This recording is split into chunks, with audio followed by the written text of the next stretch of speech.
bienvenue sur Daraji Media pour un nouvel épisode de votre podcast Sénégal First. Aujourd'hui, nous vous emmenons au cœur d'un projet d'envergure qui façonne l'avenir du Sénégal et de toute l'Afrique de l'Ouest, le futur port de Ndayane. Restez avec nous pour découvrir les ambitions, les défis et les perspectives incroyables de cette infrastructure stratégique qui promet de transformer le paysage économique et logistique de la région.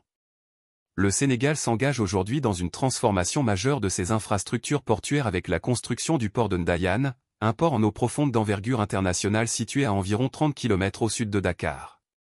Ce projet, fruit d'un partenariat public-privé novateur avec le groupe DP World, ambitionne non seulement de décongestionner l'actuel port de Dakar, mais aussi d'élever le pays au rang de hub logistique et commercial central en Afrique de l'Ouest.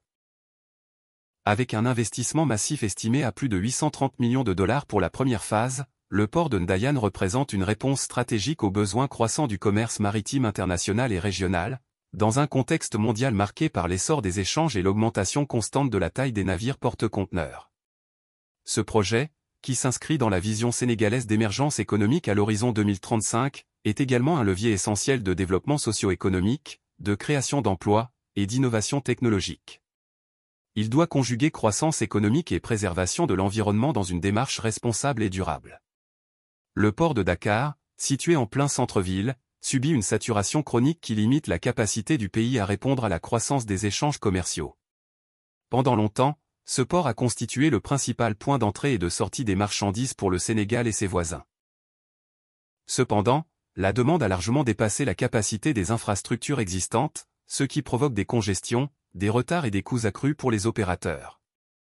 Cette situation a rendu indispensable la mise en place d'un nouvel équipement portuaire capable d'absorber le trafic additionnel et de répondre aux normes internationales actuelles.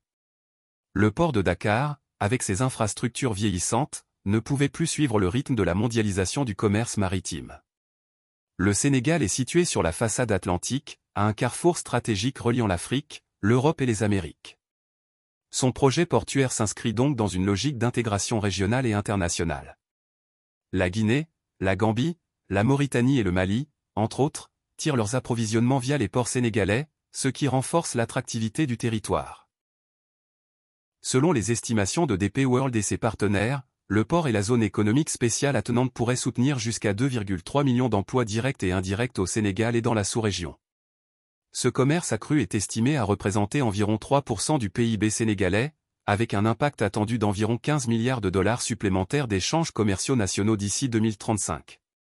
Le port devient ainsi un levier puissant pour la croissance économique régionale. L'impact se fera aussi sentir dans des secteurs clés comme l'agriculture et la pêche, qui bénéficient d'une meilleure connexion aux marchés internationaux. Par exemple, la Société nationale pétrolière Petrosen envisage la construction d'une usine d'engrais d'une capacité annuelle d'1,2 million de tonnes à proximité du port, facilitant la réduction des importations et améliorant la productivité agricole régionale. De plus, la création d'une zone économique spéciale adjacente au port, prévue par DP World, permettra de générer un écosystème logistique et industriel dynamique, renforçant la diversification économique, attirant des investissements étrangers et créant des opportunités pour les PME locales. Ce pôle intégré va stimuler des emplois supplémentaires et la formation professionnelle, particulièrement en faveur des jeunes et des femmes. Il offrira des opportunités de formation professionnelle adaptées aux besoins techniques modernes, permettant aux jeunes et aux femmes d'acquérir des compétences valorisées sur le marché du travail. Des programmes de formation spécialisés, en collaboration avec des institutions locales et internationales, seront mis en place pour renforcer l'employabilité. Cette dynamique contribue ainsi à une inclusion sociale accrue et à une meilleure représentation des femmes dans des métiers traditionnellement masculins. Enfin, par son positionnement géostratégique, le port de Ndayane réaffirme la position du Sénégal en tant que porte d'entrée majeure vers l'Afrique de l'Ouest sur le commerce mondial. Il offre une alternative concurrentielle aux ports régionaux comme ceux d'Abidjan ou Lagos et facilite l'intégration économique des membres de l'Union économique et monétaire ouest-africaine, UEMOA, contribuant à renforcer la stabilité économique et les échanges intra-africains.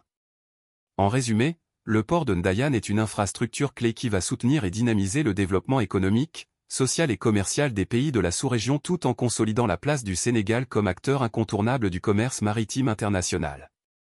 Merci de nous avoir suivis. N'oubliez pas de vous abonner à Daraji Media pour ne rien manquer de nos prochains épisodes et recevoir les dernières informations sur les projets qui font avancer le Sénégal et l'Afrique. À très bientôt.